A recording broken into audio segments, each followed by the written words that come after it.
Hello， 大家好，我是杨维珍，欢迎再次收看《放眼大台南》的节目。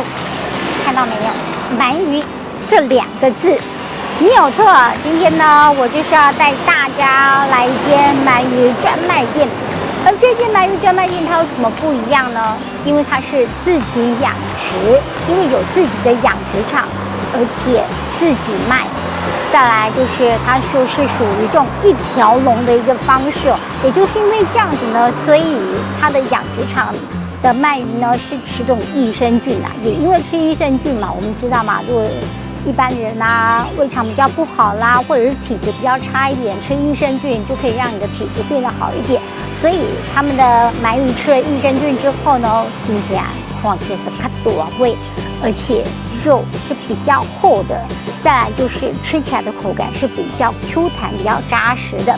另外，这家店呢，它有很多的特色菜哦，就是一些特色菜呢，让很多人看了就说很好吃。那我上网去爬文一下之后呢，很多人推荐，就想，既然它的鳗鱼好吃，又有很多特色的菜，那我如果说今天没有带观众朋友来这边看看，来这边瞧瞧，来这边品尝的话，就太对不起大家了。所以呢，接下来就请观众朋友跟着我呢一块的到里面去看看喽。店内空间宽敞明亮，简洁清净，有圆桌也有方桌的座位，适合亲友聚餐。店里食材都是来自自家养殖场，使用有机酵素益生菌养殖，直送的新鲜海鲜，产品均获得履历检验证书。老板娘还受邀于电视台推广自家产品。又到了品尝美食佳肴的时间了。那么在我身旁这一位呢，就是主厨李文寿，李主厨，主厨好。你好，主持人好，各位观众朋友，大家好。那主厨哦，准备这么多道的丰盛的一个料理哦，我刚才看你在厨房做菜的时候，哇，那姿势真的太美了，而且呢，那个味道扑鼻而来，我都很想说，卖差，我被盯价钱，真的是太好吃了。那首先，主厨你要先从哪一道来介绍起呢？那我们就从我们经典的这道香煎白鳗。这个白鳗鱼也分很多种对不对？蛮多的，但是适合鳗鱼的料理它是多变化的。但是我们一般所知道的话，只能可能是那个蒲烧鳗日式的。对。但蒲烧鳗它注重的是它的酱汁。那我们这个做法的话是吃它原味。当然，坊间也有很多做法，可以做红烧的，也可以做凉拌，只是说各种各样式的都不一样，只是风味也不一样。那这个只要它原味，吃起来最好吃。真的可是你知道吗？很多人很喜欢吃鳗鱼，可是鳗鱼是又爱又恨，是因为鳗鱼它的刺很多。可是我吃到的这个是没有刺的这个因为我们有加工有处理过了，整尾鳗鱼都几乎没有刺。几乎都没有刺难怪我吃到真的都没有刺，而且你的鳗鱼好肥哦。对，我们养了有一段时间，而且我们用的饲料是有机的饲料。所以你们的鳗鱼有没有说要挑多少公克啊？有，我们鳗鱼也有分啊，它是有1斤的、1公斤的，然后几尾装的。这样。所以你认为大概多大的才是比较好吃的？多大了？一般来讲的话，你一只的话，最少的话600克。600克，很肥美我很少吃到说那个鳗鱼啊，它是那么肥美的。那最主要就是因为你自己有养殖，对不对？我们老板养的，而且都几乎每个月都外销到日本。你们有销到日本啊？对。那我跟你讲，东西要销到日本那真的是非常的简单啦，因为你知道吗？那个小客日本的物件都不一样，严格把关。对。所以讲，那真正物件当小客日本的话，我相信这个物件一定是有些品质保证，然后相对一定保证，然后难怪吃到真的是很肥美我说真的。这个真的很肥美对不对？它的过程，你看你夹起来，它的肉跟皮是连在一起的，不会分离。对，而且它就代表它新鲜，是有弹性对。真的，这个鳗鱼真的很肥厚，真的很不错，而且你用的这个是最能够吃出鳗鱼它原味的对对对，因为我们都知道嘛，越简单的食材，你就是用越简单的方式去烹调，它就越能够吃出它的原味。没错，就是越新鲜的东西，就是越能够吃出原味。好，那接下来要介绍这一道呢，这道看起来很好吃呢。这个脆皮猪哦，脆皮猪，可是这个做法我看不出来。其实这个做法是源自于把那个泰国的料理把它转换过来，变成泰国的料理吗？对。哦，可是转换过来，我去吃那个越南小吃啊，我看也蛮像的呢。有一点类似，有一点类似哦。那你这是用什么样的酱啊？这个酱有点机密的问题，但是没关系，这一般的话都是泰国那边买得到的香料。那主要是我们这个猪肉是每天菜市场新鲜采买的温体猪，所以它比较不是那种冷冻猪的。然后脆皮猪这个皮很重要。对。那我建议你是夹块肉，然后包一点生菜，这样吃才会解腻。不然单吃的话，它味道会比较重。好，没问题。好，我想吃有辣椒还有蒜头。然后找辣椒多一点。对，没关系，到时候加一起，然后包在一起，这样比较好吃。辣椒多一点。这样。有点像韩式的吃法。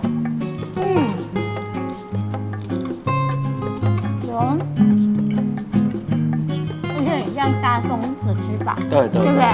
类似。这是你研发的吗？对。你叫你笑嘞？他领导研发几岁啊？40出头。哇，40出头哦。厉害。结婚了没有？目前没有，未婚。未婚吗？有没有女朋友？没有。所以要订婚吗？可以的话也 OK。好，这句话我说，没有结婚也没有女朋友，会煮菜的男人最帅。谢谢。好，接下来这道是跟三杯鸡啊，跟三杯鸡一样的原理差不多，但是我多加了2杯变成5杯鸡。那个口感跟味道不一样。你知道三杯鸡我最喜欢吃什么？三杯鸡蒜头吗？不是，我最喜欢吃9层塔。9层塔跟姜。你知道我们在煮这一道的时候，那个麻油下去，添汤我就觉得哇，好香哦！我想说下次冬天的时候来一碗那个麻油鸡，哇，不错，好棒哦！我就想说你不会停下来，我先吃一块。可是我看你很努力的炒，我就不好意思。估一下吗？吃一下肉的口感。其他东西是什么？猜猜看。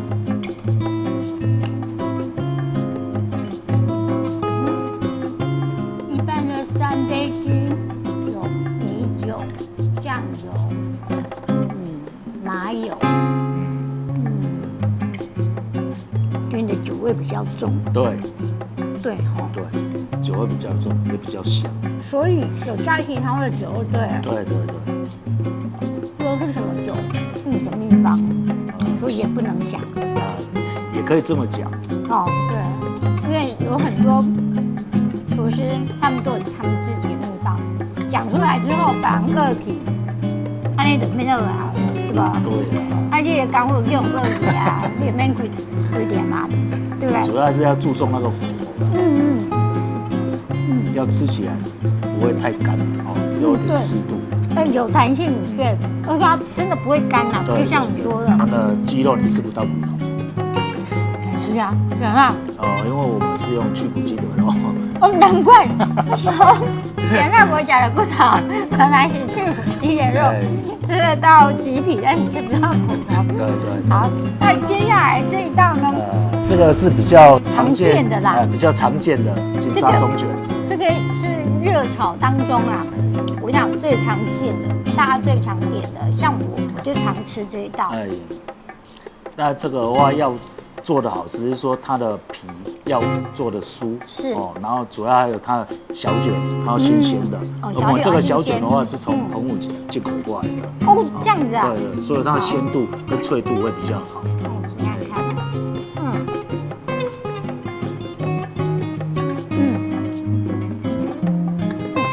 小卷好吃哎，配饭也 OK。咸蛋黄刚刚好，好吃。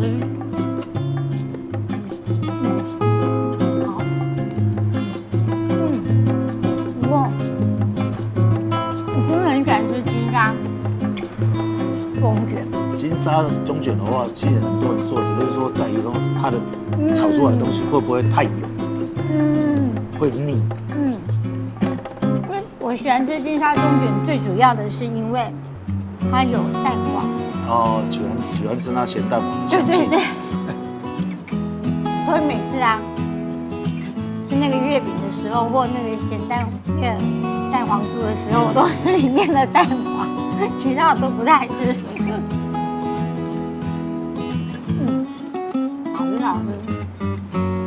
好，那接下来的这个就让你猜一下了。这个我把它叫做催泪蛋，意思就是吃了会催泪。催泪不是周星驰那电影我加了洋葱。哦，可是我看到的有青龙辣椒，对不对？对。然后还有一般的辣椒。对。然后有蒜头，还有朝天椒。对。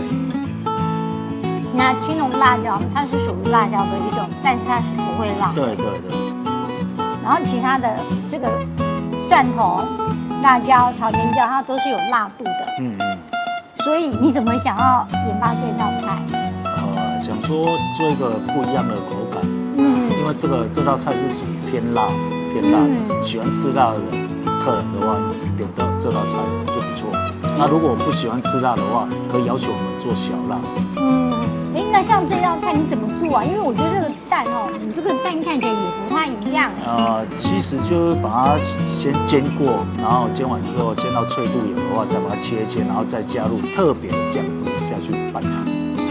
那你像蛋的话，是不是有点像散蛋还是烘蛋那样？像烘蛋。像烘蛋那样子啊？对。可是像烘蛋的话，一般我们都知道嘛，像烘蛋肯定需要用比较多的油。对，是没错。但是你用油多的话，最后要起锅的话，要把油滤掉，先吃一块看看。好，吃块看看。然后再搭配个辣椒。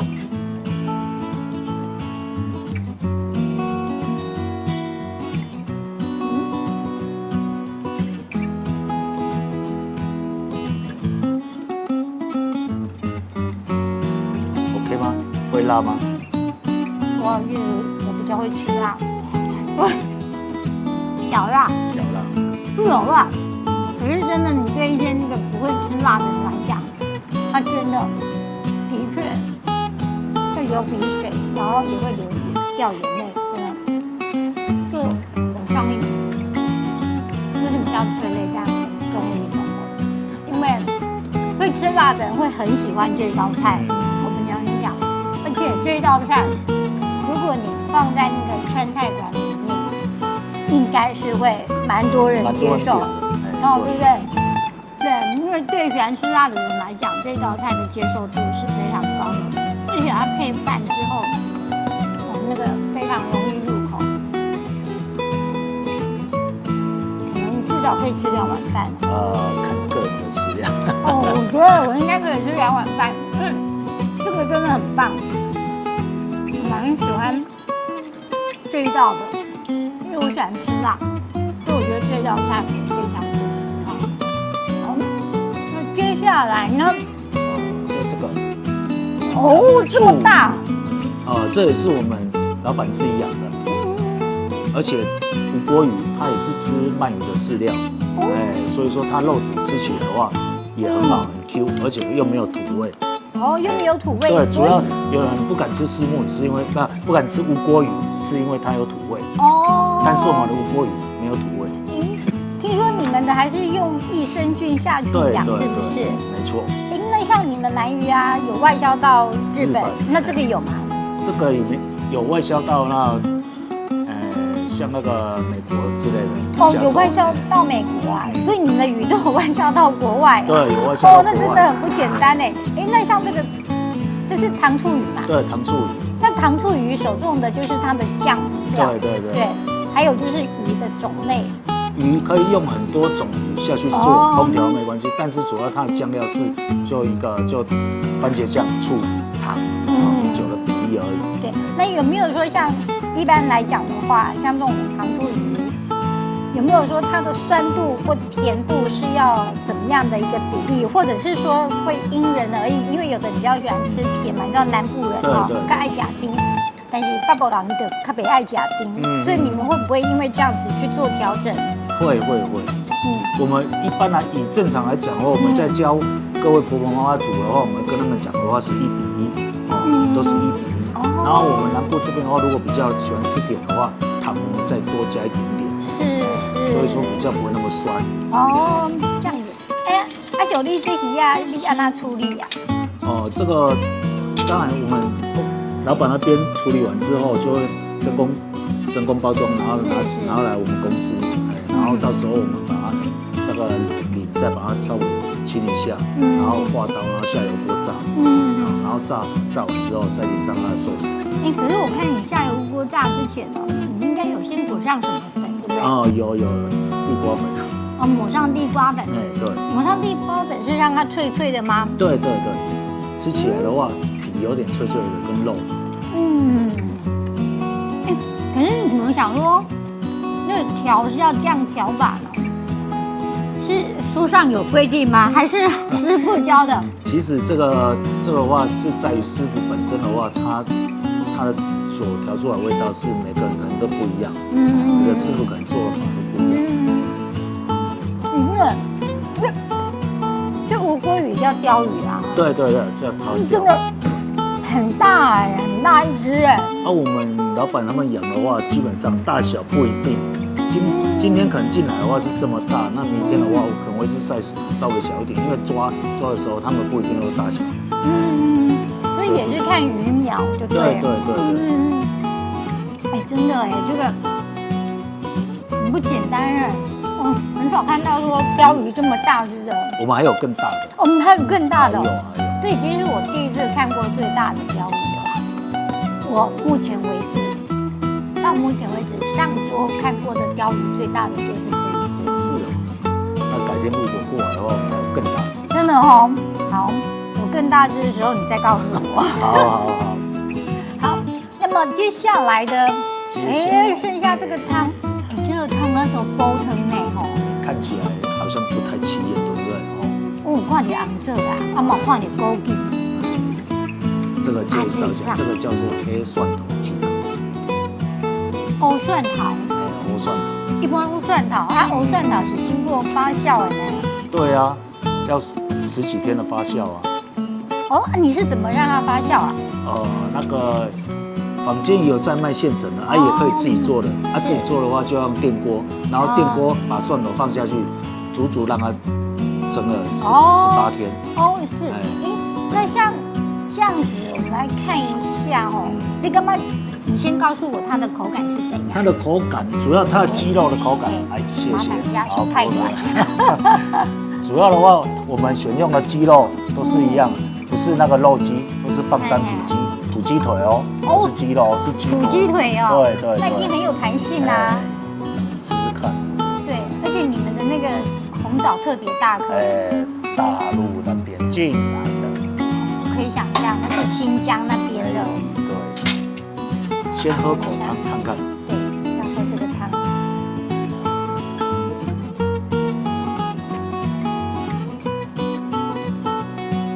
不一样的。跟一般那个蒜头汤很不一样。其实我也喜欢吃蒜头米，你知道吗？它有多了一种回甘的感觉。对。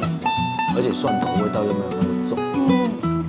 很多人怕的就是那个蒜头味很重，可是我这人就很奇怪，我就很喜欢吃蒜泥。不一样。好喝哎。而且吃这个蒜头对身体也蛮不错的。对啊，我认识一个老师，他就非常喜欢吃蒜头，可说他那幸福店哦，就没有那个妖魔鬼怪靠近你。哦，真的，它的蒜头它是很温补的，对，那个汤很温补，吃起来不燥，对，所以它应该是一年四季都可以喝吧？都可以喝，都可以。嗯，而且真的，你还有加上这个菇类嘛？美白菇，对，吃起来皮肤会白白。然后这个就是一般的蒜头，所以你有加上一般的蒜头，也有，然后有加上互相去提味。哦，就是去提味的，对不对？对。然后枸杞也有看到嘛，就是够把酒味嘛，哦，这够把给它给价过。没关系。然后就是你讲的这个给推吧，腿肉，有点咬劲。这是招双鸡哦。对，不是肉鸡，因为肉鸡吃起来是软烂的。哦，真的有 Q 度哎，好吃哦。这个煮也要有一定的时间，让它味道有进到鸡肉里面。需不需要说煮多久的时间？最少要10分钟。最少10分钟，那也快速了。自己来找文件。没有，主要它滚的时候10分钟就好。哦。滚的时候，这样它食材才会入味。可是在家里就不止10分钟啊，对不对？因为它那个锅是小嘛，对不对？没错。对，所以在家里煮的时候跟你在餐厅煮的时候是不一样。所以为什么你讲第三餐起来还较贵？当然不同款啦，有什么气温啊，对不对？而且还有大厨在煮，咱们做一个家煮啊，一大堆我也不会做。你看，会煮10分钟，你要煮多久？你搞不好要煮半小时，差不多这你该规身躯寒呢。咱第三餐吃，是大厨的规身躯寒，直接规身躯寒有差别对。这道汤我喜欢。好包的。好 ，OK。好，再帮你加点料。好，没问题。好，那我们今天为大家介绍了这一些料理哦，真的，我个人蛮喜欢啦。除了他们的鳗鱼之外，还有这个汤我很喜欢，还有只要是辣的东西我都喜欢，真的。谢谢。真的是。非常的感谢主厨今天为我们的介绍，谢谢。那如果喜欢吃辣的朋友，你可以跟我一样，或者是喜欢吃鳗鱼的朋友，喜欢吃鱼的朋友，可以跟我一样，像这样子，像主厨这样子，他为你精心挑选的这一些东西。好了，那我们就继续开动喽。好。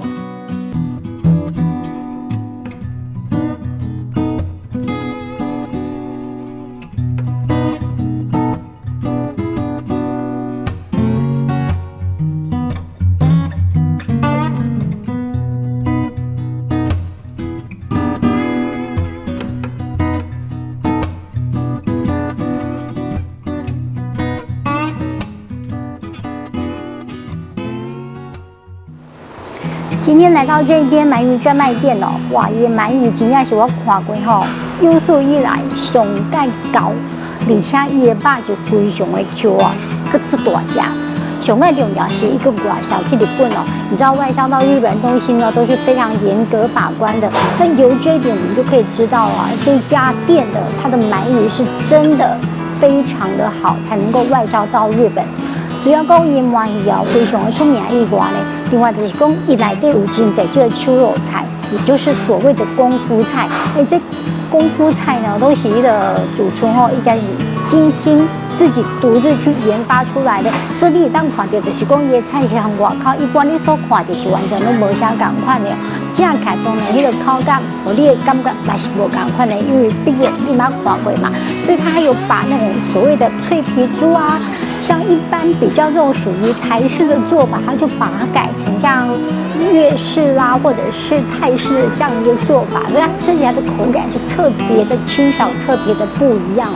那当然啊，我觉得很重要的一点是呢，它这边有一些东西，有一些料理是你所没有办法去发现的。当然，这一些料理呢，我也没有办法一一的去为大家来做一个介绍，所以呢，最重要的就是要等观众朋友你们自己品尝之后，你才能够体会说我自个人呢亲身体验过之后的那种感受，你才能够亲自的去体会到。那感谢大家收看《放眼大台》节目，我是杨文珍，再会。